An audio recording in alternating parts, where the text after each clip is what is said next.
bleeding purple and gold. From the heart of Los Angeles, this is the LakersNation.com podcast with your host, Trevor Lane. Hey everybody, welcome to the show. As always, we are powered by CLNS Media and LakersNation.com, your home for everything Lakers. Today's show is sponsored by Uptime Energy Drinks, energy that's always there when you need it. Well, we are heading into the dog days of August. The NBA season is slowly creeping up. I'm missing basketball at this point, but we still have plenty to break down from the world of the Los Angeles Lakers. Joining me today is Corey Hansford from LakersNation.com. Corey, thanks so much for hopping on, man. Always a pleasure to be on, man. You know, this is one of my favorite things to do as long as the basketball gods are permitting and, let's make it happen. Yeah, we'll keep our fingers crossed and hope that nothing goes crazy here during this show. For those of you listening who don't know, typically something crazy happens when Corey and I are recording together. Some sort of act of God or something takes place that prevents us from recording. So we're going to keep our fingers crossed throughout this show that everything works out for us. That's right. Fingers and toes. Yeah, exactly. So I guess first let's start with this. So the Los Angeles Lakers have put together an interesting team, and obviously landing LeBron James. I've seen some people saying just absolute craziness, saying that the Lakers offseason wasn't all that great or anything like that. Killing me, because the Lakers landed LeBron James, the free agent of all free agents, the superstar, the guy that Magic Johnson was brought in to land. He got the job done. But the one criticism that I've seen consistently about the team that's been built by adding Rajon Rondo, JaVale McGee, Lance Stevenson, Michael Beasley, is their shooting. This is a team that was last in free throw percentage last season and second to last in three-point percentage. A lot of people feel that they did not do enough to rectify that issue. Corey, what's your take? Is the shooting going to be their Achilles heel once again this season, or should we be looking forward to something else? I mean, I think there's some legitimacy to being worried about the shooting, because like you said, the Lakers were next to last in 3-point percentage, and free throws were definitely a problem. I do still worry about the free throw shooting some, but as far as the 3-point percentage, I think you're looking at, and expecting some internal growth in that area. Lonzo Ball should be an improved shooter. Brandon Ingram made a leap from year 1 to year 2. And, Kyle Kuzma should improve. Josh Hart should get, a bigger role. KCP was a lot better once, his legal issues came through. Now, hopefully, he can get a full season of that. And, you get some internal growth along with, if he's able to get in the rotation, the rookie Sweet. I'm not going any further than calling him anything other than that. Ever. Mikhailuk. I'm just calling him Sweet. I'm calling him Sweet. But I think what people are forgetting, and it's not really being talked about, not just the shooters on the team, but I think when you add a LeBron and you add a Rondo, the quality of shots are going to go up. And I think that's very, very key, and that's something that's not being discussed anymore. LeBron is going to attract a lot of attention, and you're going to get more open shots, more in rhythm shots for these guys. Same with Rondo, who, that's his specialty. He gets guys open looks. He saw it, we've seen it for years with him. So I think the quality of looks for the Lakers is going to go up, and I think that will also help their 3-point percentage. But, they didn't go into this offseason looking to be Golden State or looking to beat you. You're not going to outshoot Golden State. We saw it we saw it in the playoffs. Houston wasn't beating Golden State because they were scoring 130 points and making 23-pointers a game. They were beating Golden State because they were out toughing them and killing them on the boards and playing defense and being physical. And that's what the Lakers were looking to do, is to become a more physical, a more tougher team and still be interchangeable defensively across the court. So when you look at it from that point, I do feel like they accomplished that. To me, the free throws is still going to be an issue. That worries me more than anything. But I think the 3-point issues, they're going to even itself out. Yeah, I mean, they improved towards the end of last season. We know that they did get better, but you look at the guys that they kept around this season. I mean, Kyle Kuzma last season shot 37% from three. Brandon Ingram was 39%. KCP shot 38%. And he was, again, that was including a horrible month of December when he couldn't make anything. So if he shoots anything like he did towards the end of last season, he's going to be even better than that. Then you throw in a few other players here and there. Josh Hart shot 40% from three last season, and if what we saw in the Summer League is any indication, he's right on pace to continue that. So they still have shooters. And then you mentioned Svi and, of course, Mo Wagner. These are guys who can come in and shoot, though we don't know if they're going to get minutes. But still, the question is, when you add in guys like Rondo, when you add in Stevenson, and you add in those types of pieces, you're not really moving the needle as far as threes go. But I think, Corey, you hit on something there. The underreported side of this is that the threes they do take are going to be better looks than what we saw last season because of all the attention that LeBron draws, because of his gravity. So I would expect the team to shoot better next season from three. I'm not saying they're going to be one of the best shooting teams, but they will be better. And I thought it was really interesting. Mike Trudell on Twitter at Lakers Reporter, he put out a tweet that included some information here. And this is what he said. He said he was looking at LA's three-point shooting last season. They finished 29th in percentile, 34.5%, but made strides as the season went on. Pre-All-Star break, they only hit 33.3% of their threes, which was 29th. Post-All-Star break, though, they shot 36.8%, which was 10th in the league. They made 9.2 per game, which was 23rd before the break, and made 11.8 after the break. Now, I do know that part of that is Brook Lopez. His three-point shooting improved in the second half of the season. But I think one thing that people aren't looking at, too, is the removal of Jordan Clarkson, who didn't have a very good shooting year for the Lakers last season. Then he was traded. He only shot 32% from three, and that was on 4 attempts per game. So that's going to drag down your overall percentage.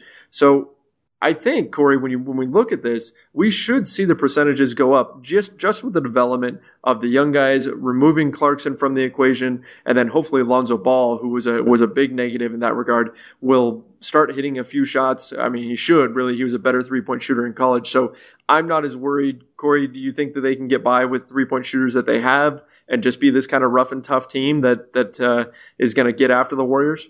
Absolutely. And I think like you said, getting rid of Clarkson, Lopez stepping up, but also Kyle Kuzma. He shot about 36% pre-All-Star break, post-All-Star break, 38.5%. Brandon Ingram was 38% from three pre-All-Star break, 46% in post-All-Star break, albeit only in 6 games because he had some injury issues. Right. But once again, when Ingram was playing, he was knocking his threes down. So, you extrapolate that to the season. Obviously, he's not going to shoot that level again. And Josh Hart was just playing consistent. I mean, the man is shooting 40% pretty much the entire year.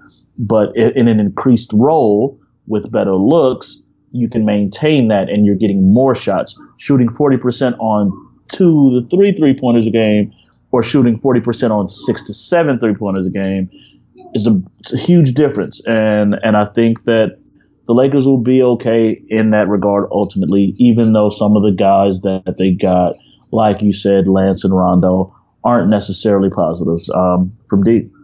Yeah, and what the Lakers have been lacking, both from the line and from three, is that guy that shoots a high volume and a high percentage, because guys like that will drag up the team's overall percentage and will increase their efficiency there. So the Lakers haven't really had that. I mean, they had Isaiah Thomas last season, threw up more threes than anybody else, 5.9 per game, but only shot 33% from three. So that's just on average, obviously, but they need that guy that can come in and consistently hit between 38 to 40%. I think when you're looking at guys like Josh Hart and KCP, I think those are two really interesting fits that could potentially start shooting even more. I mean, Josh Hart was extremely confident in his outside shot during Summer League, and I think that's something that is going to translate into the regular season. They're not going to be the best outside shooting team, but I think they can get by. What about the free throw shooting, though?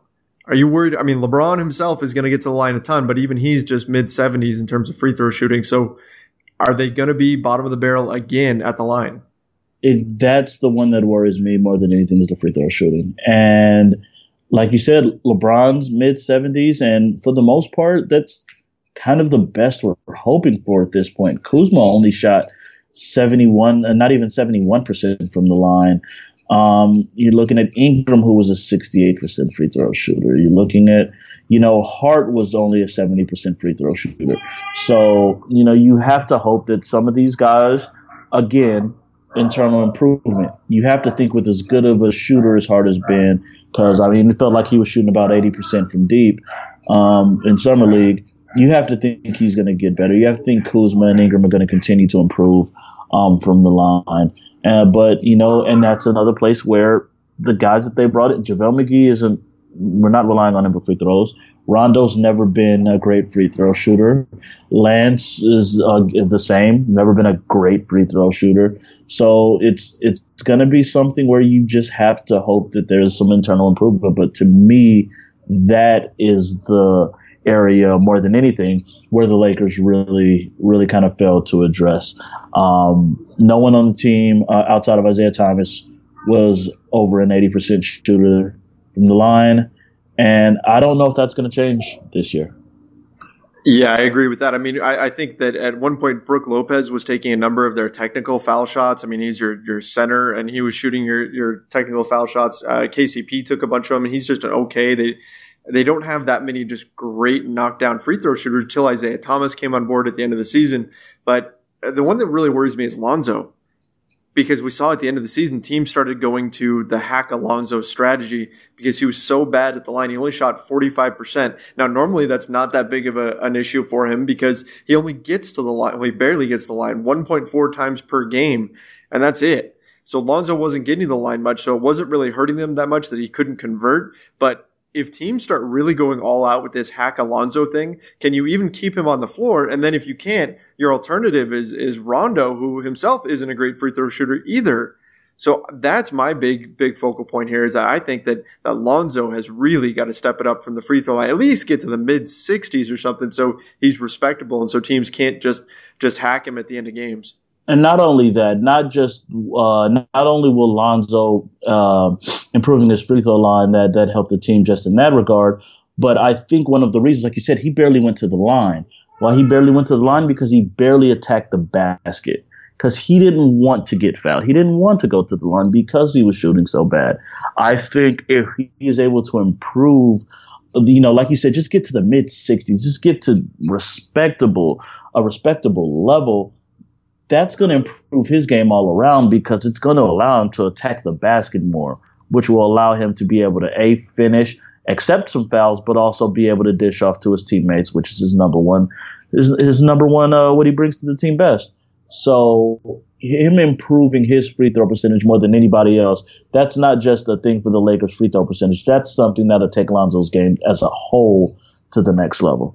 Agreed. Yeah, if he can step it up as a scorer, that would help him a ton. If he can improve at the line, obviously that's going to be a big difference maker for him. And of course, we know that he had surgery on his knee, so we don't even know how much work he's getting in. But standstill free throw shooting would be one of the things he'd be able to do even with his knee injury. So hopefully that's an area that he can indeed improve. Corey, let's pause for 1 second here before we get to our next topic. Are you an energy drink guy? I'm starting to become one where I drink energy drinks fairly often now. I'm definitely an energy drink guy, 100%, almost daily. I almost kind of hate to admit. I wasn't, and then I had a kid, and then they became that'll change things. They became like a necessity. I've heard that switches up necessities a little bit sometimes. I did hear that. Absolutely. Well, I know you've tried this one before too, but I want to talk a little bit about Uptime. Uptime has been the energy supplement choice for people with demanding lifestyles. We use the best blend of ingredients to provide you with the energy and focus you need without the side effects. You can maximize your performance with Uptime, whether you need mental clarity, physical stamina, or added focus. Our carefully selected ingredients will help you excel no matter what the task. I love that Uptime they have a sugar-free version of Uptime as well. It just gives you a nice boost. Really enjoy it. It's something that I've tried, Corey. I know you've tried it as well. I think it's a wonderful drink. You can get it at GNC. You can also get it at 7-Elevens, and you can find it on Amazon.com. You can order them. That's what I've been doing lately, is ordering them off Amazon.com. How about you? There you go. Get the big case, and that way when the kid's up at 3 a.m. or whatever, however that works for you, you're good to go.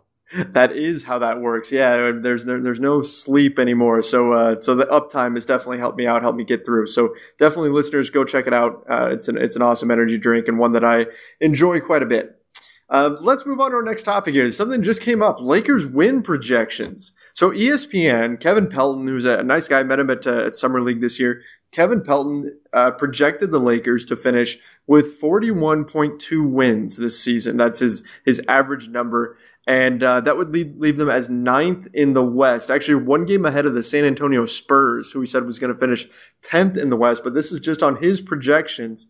And he says the teams ahead of the Lakers are going to be the Portland Trailblazers, New Orleans Pelicans, Oklahoma City Thunder, Minnesota Timberwolves, Denver Nuggets, Houston Rockets, Utah Jazz, 2nd in the West, and then Golden State Warriors at 1st overall. Now, Vegas projections right now have the Lakers over under at 48.5 and have them tied for 4th in the West with Utah.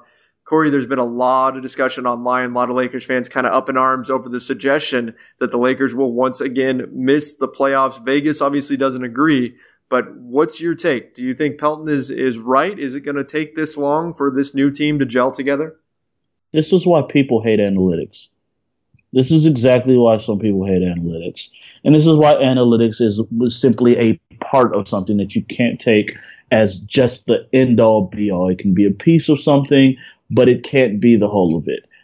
I'm sorry. You mean to tell me that the Los Angeles Lakers, who won 35 games in a less-than-perfect season last year, with guys missing games, all kinds of madness, new team, young guys, mid-season trades, won 35 games, and then they had the best player in the world, and they're going to add it's only going to add 6 games?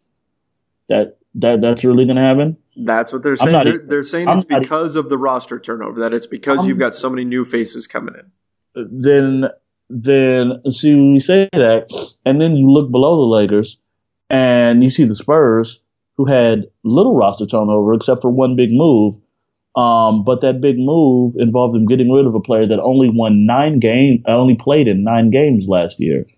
And they added an all-NBA player, 25-point scorer, and they're going to drop 6 games?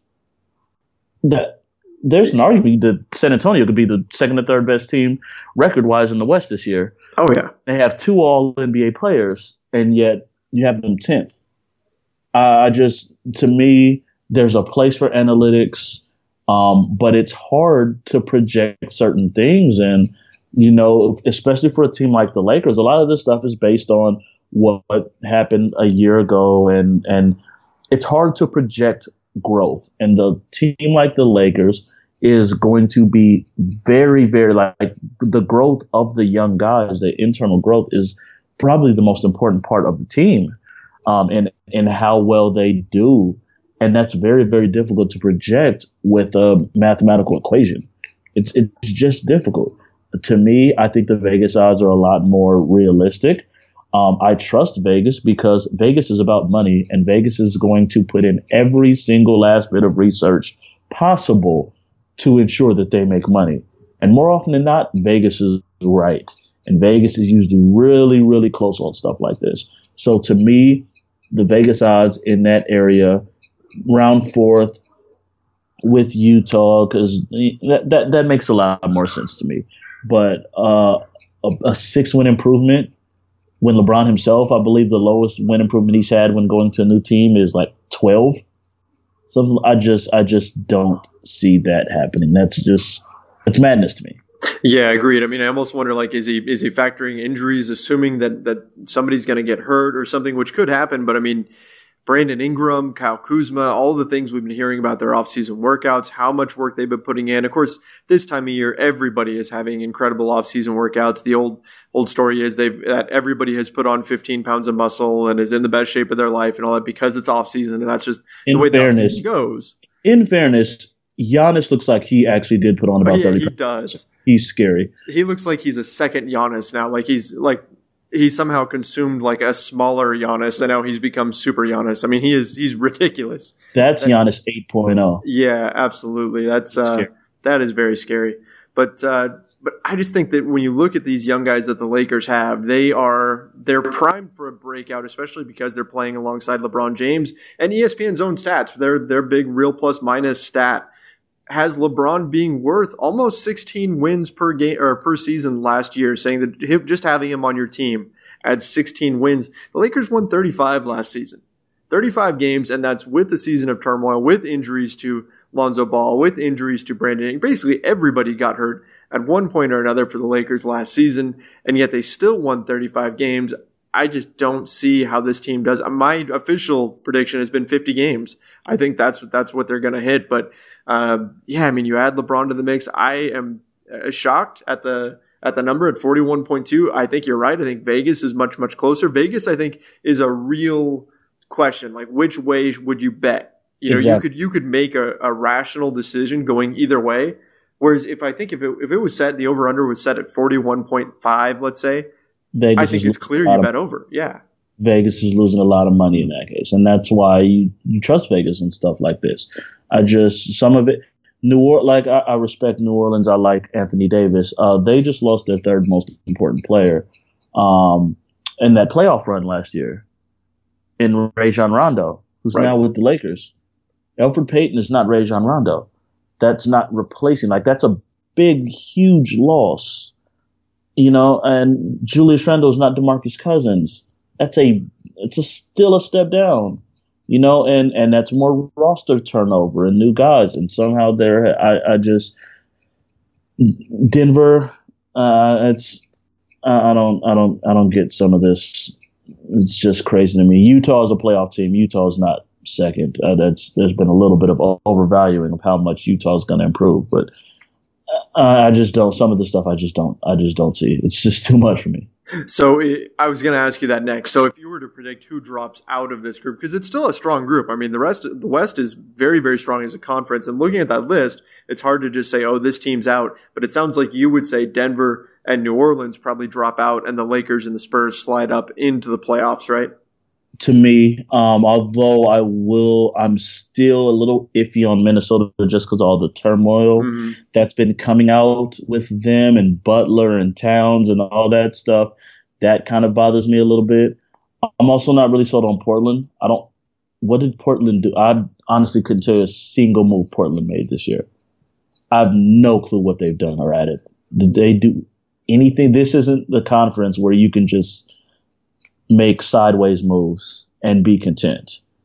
And the most I've heard from Portland is that Kevin Durant insulted them on CJ McCollum's podcast. That's been about it. They really didn't do biggest much. Story of Portland's offseason. They added Seth Curry.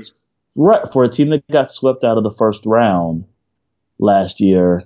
That's their biggest story of this offseason. That's not enough. It's there that to me there, and they would be in danger as well, depending. But I mean, it's a tough. This conference is stacked, and even this isn't even bringing up a team like Memphis, who was a playoff team until Mike Conley got. You had Mike Conley back, you had a healthy Marc Gasol back. They're going to give some teams some problems. I guarantee it, because it's Mike Conley and Marc Gasol. Yeah, everybody thinks that they're going to tank, and I don't see that, not with Conley and Gasol on the roster. I don't think that's happening. Right. So, I mean, this conference is stacked. But to me, if I had to bet, my first thoughts would be Denver and New Orleans falling out, but Portland would be right there as well. I think the Spurs and the Lakers will both be in the top 5 in the West. Yeah, I agree. I think that they're going to make it. I think they're going to move up, But again, the West is so stacked, it makes it much more difficult to predict. But yeah, that number, that 41, that seems so low. I mean, I think even without LeBron, if the Lakers didn't land LeBron, I'd be predicting like somewhere in the 38 to 40 range, just based on the internal growth of their players. So to say LeBron's worth like 2 wins, come on, that's just madness. Right, exactly. Well, my thoughts exactly. Had the Lakers brought the team back from the end of last year, just added a couple draft picks, maybe a couple minor signings, I would have said in the 41 to 44 win range, probably, just based on internal growth and the young guys getting better and improving. So to still have that, and then you have the best player in the world, 41 just seems like madness to me.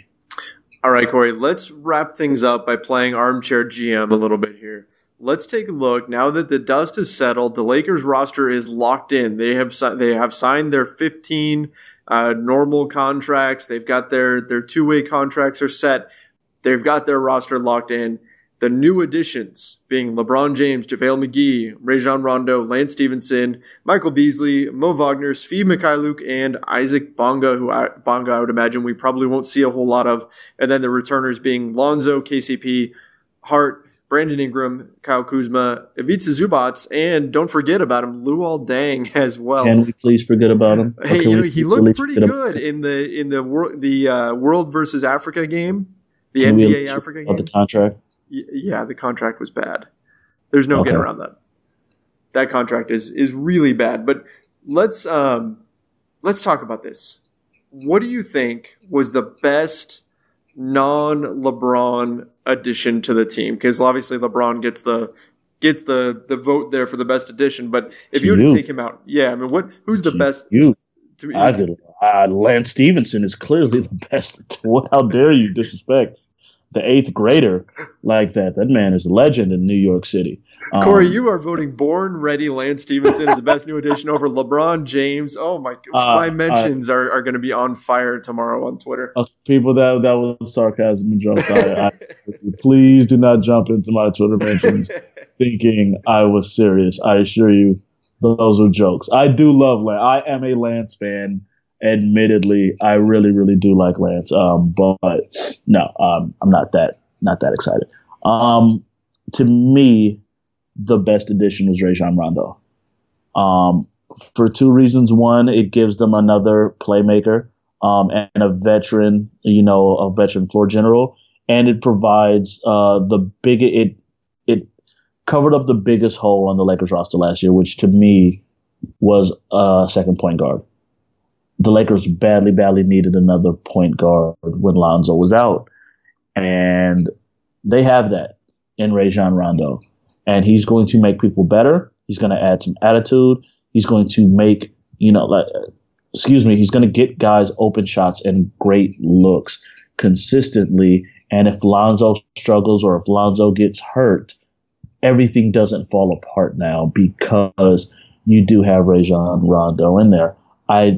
That being said, I will say I think the JaVale McGee addition is a little bit underrated because I think he's going to play a big enough role. I do still think he'll be the starting center. Mm-hmm. I think he gives the Lakers a legitimate role option and a half-decent rim protector who can at least give some opposing teams a little bit of hesitation in coming to the rim.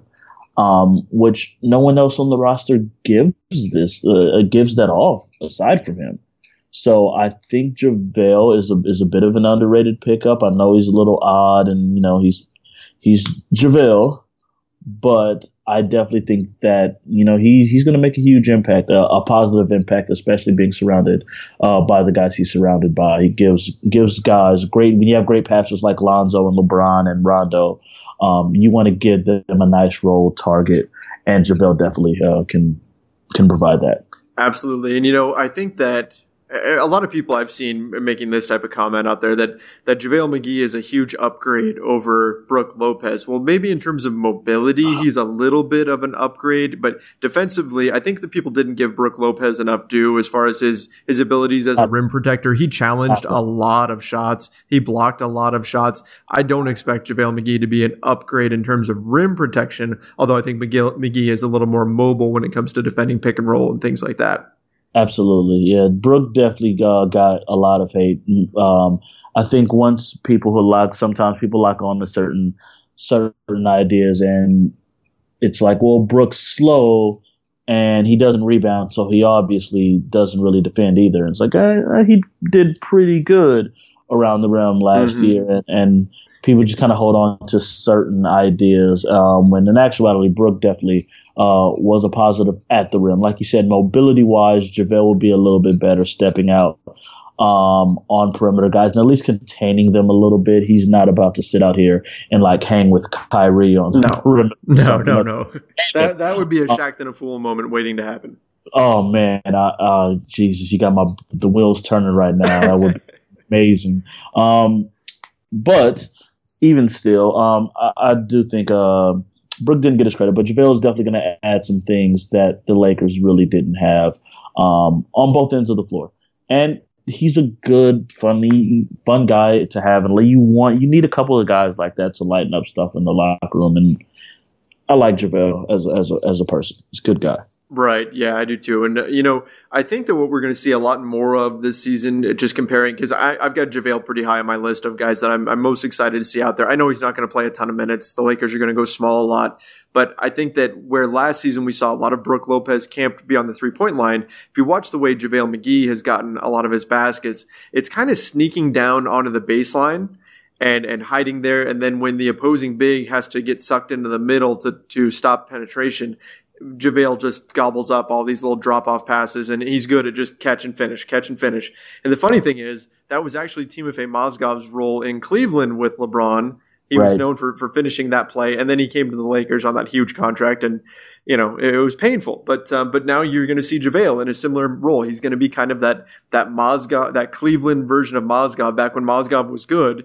JaVale's going to be playing that kind of role where he's going to be just kind of rolling to the rim and finishing. And you need guys who can do that. I mean, that skill set is valuable. You look at Clint Capella and Tyson Chandler and guys like that. Obviously, JaVale may not be quite at the Clint Capella level, but he's going to play that style of center for him. So I'm pretty high on JaVale. I think he's going to be an interesting fit. What about the and worst? And a sneaky offensive rebounder as well, too. Rebounder as well. That's a good one. That I think will help. Because he's such a quick leaper, so long, so athletic. I think he'll help in that regard too. I think that's a little bit forgotten about. Absolutely. Yep. Another great point. Let's get into the worst one now. What do you think was the worst addition? And then what would you have done differently if we do sit on that armchair GM role here? What would you do instead? I don't want to call it the worst. I just think, because it was the last one, and I think there were other needs, I'm not as big on the Michael Beasley signing. And it's nothing to do. He had quietly a very, very good year last year with the Knicks, and he's definitely someone who can bring some instant offense, and he can shoot pretty well. It has nothing to do with Beasley as a player. I just think the Lakers needed another center. And because I don't expect JaVale to play more than around 20 minutes, which is where he should be. He's one of those guys that's good in a short amount of time. Mm-hmm. You don't want him playing up close to 30 minutes a game. Right. But after that, you're relying on Mo Wagner, who's a rookie, and you're never sure what you're going to get. And you're relying on Zubac, who took a huge step back last year. And I worry about when you have teams with size, or you just need, another big to go in there and eat up some space and take some room down on the block. If you don't have JaVale, is a giant question mark after that. And when JaVale McGee, as much as we just, complimented him, and I do think he's a good addition, when he's your most reliable center option, that's a little worrisome. And I think that the Lakers could have looked to add another just decent, reliable big to have back there. So to me, simply because it was last, I say Michael Beasley, but it's more so to do with the skill set that I feel like the Lakers needed to target as opposed to the player himself, because I do think Beasley can definitely bring something to the team. I wrote about that for LakersNation.com the other day. It was published an editorial, and I was shocked when I looked around the league and I realized that the Lakers are spending less money on the center position than any other team in the league. I mean, the team that's had Shaq and Wilt and Kareem now is spending, I believe, about $4.8 million on the center position, less than 5% of their cap space. I mean, it blows my mind. And I've got the same concerns that at some point they're going to need a big body, and maybe they're trusting Ivica Zubac to have a bounce back year. But man, that's a lot of question marks in the middle, if you ask me. It is. I mean, and coming out of last season, if you would have, I think you ask any Laker fan at the end of last year, if you're keeping one and letting one go, who are you keeping and letting go between Thomas Bryant and Zubac? Mm-hmm. I think everyone would have said we're keeping TB. Yep, absolutely. He runs the floor so well, and he can shoot from outside. You would think they would use those things. Energetic, exactly. He can stretch the floor. He had a very promising year down in the G League. And Zubac had like 3 moments last year where he looked like he remembered how to play basketball. And other than that, it was just a giant what happened to Zubac. That was one of the biggest questions of this past year was what happened to Zubac. And now it looks like he may have to play a decent role, especially if somebody gets hurt. It's a huge question mark to me. And I think it's something that the Lakers, if there's one thing I really wanted the Lakers to do that they didn't, it was just to address the center position at least once more. Who knows? Maybe Mo Wagner will shut everybody up and we'll have nothing to worry about. He was good in Summer League. He did have some promising moments in Summer League for sure. And he's a high energy guy, and he's someone that's I think the fans are definitely going to really enjoy when he's out there on the floor. But that's still a concern for me. And, that is going to be a concern until I see something different. Yeah, I would have been thrilled if the Lakers had brought back Brook Lopez with the same money that they gave Beasley. I agree with that one there, or even Lance. I would have been okay with Lance Stevenson not being there and bringing in Brook Lopez. I know Lance is one of your favorites, but yeah, I would have been okay with that. But the one thing I think that really got me, and this was my low point of the summer for the Lakers, was not playing hardball with Julius Randle, was just letting him walk away. I know there had to be stuff going on behind the scenes there. There were some issues with the agent. There were some things going on where he wanted that second year as a player option and all that. But to see him sign with the Pelicans on a 2-year deal at just $9 million per year, when all season Lakers fans have been assuming that he's going to get 15, 16, maybe even 18 million per season because he had such a good year, to see him sign for such a low number elsewhere definitely hurt a little bit, seeing him go away and the Lakers not be able to take advantage of the fact that they finally had a restricted free agent in an incredibly down market. So that, if I was Armchair GM here, I would have tried to find a way to bring him back and resolve that. Even if you have to offer up that second year, that's such a movable contract at the trade deadline for the Lakers. But again, I'm going to assume, because Rob Pelinka and Magic Johnson know what they're doing clearly, I'm going to assume that there's some other factors behind the scenes that we're not privy to that caused them to make the move they did. Yeah, there's definitely more to that story. I don't think there's any doubt. There's more to that story. But I think the Lakers are also kind of saving face as a franchise a little bit with what's going on right now in really all leagues, is the talk of the lack of loyalty between franchises and teams. And I think one thing the Lakers have kind of kept up is that we treat our players the right way. And even in this Randall thing where there's an impasse and they could have just been like, no, you're restricted. No, you're not going anywhere. We're going to hold you to this. They said, you know what? Look, we have our ideas. You have yours. We know what we're going to do. So you really want this? We'll respect that. Go ahead and do it and do what you please.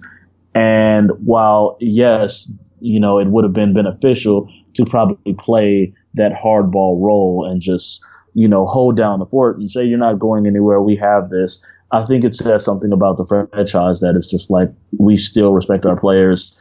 And they've kind of have that idea since the Kobe thank you contract, really, that the Lakers treat their players a certain way and there's a difference. And I think that it kind of buys into that in a way, to me at least. That's a great point. Yeah, I mean, obviously, it seems like the relationship is soured with Aaron Mintz, with Randall's agent, who's also D'Angelo Russell's agent and Paul George's agent. Obviously, there's some sort of a disconnect there, but maybe yes, seeing them do that, and just speaking to your point here, Corey, because I think it's a good one.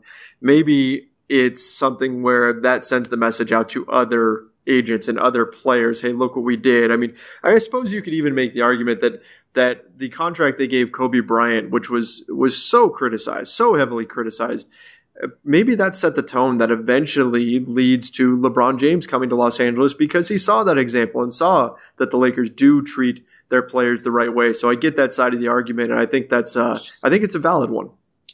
Absolutely. And who's one of LeBron James' best friends on the other side of that argument?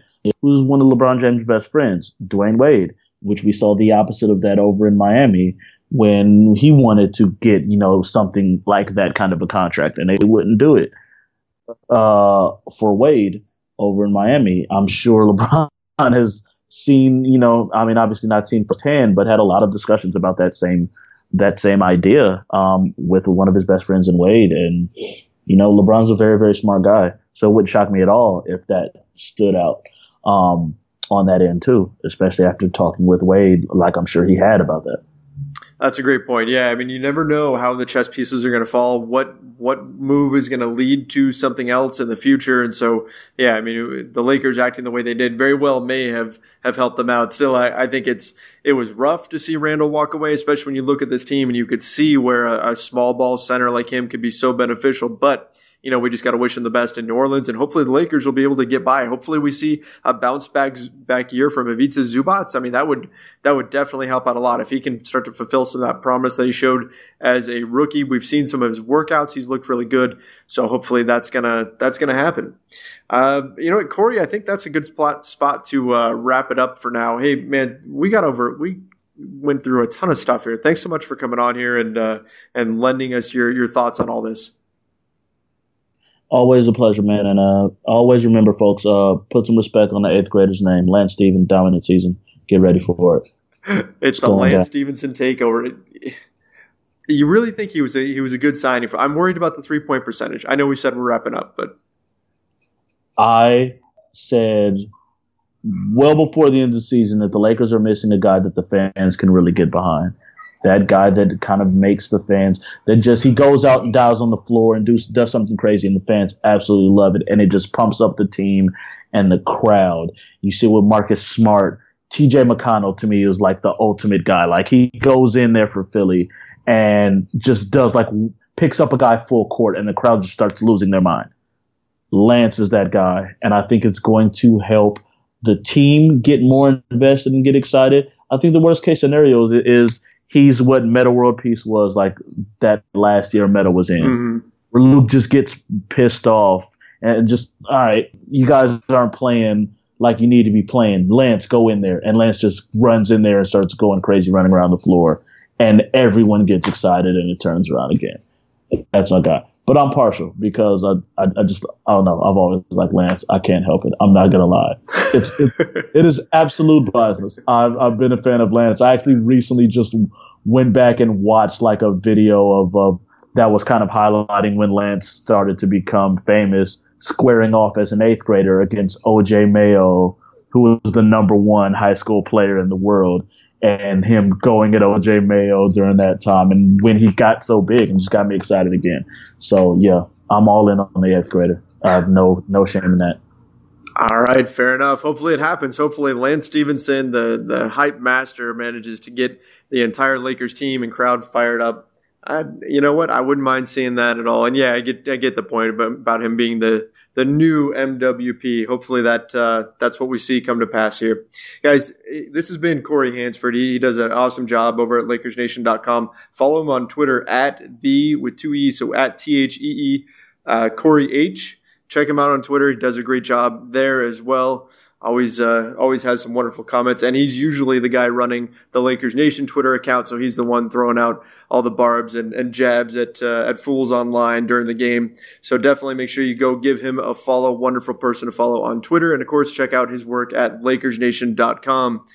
That's going to wrap things up for us today. If you'd like to follow me on Twitter, you can find me at Trevor_Lane. Don't forget, guys, go check out some Uptime energy drinks and head over to LakersNation.com for everything Lakers. Till next week, see ya.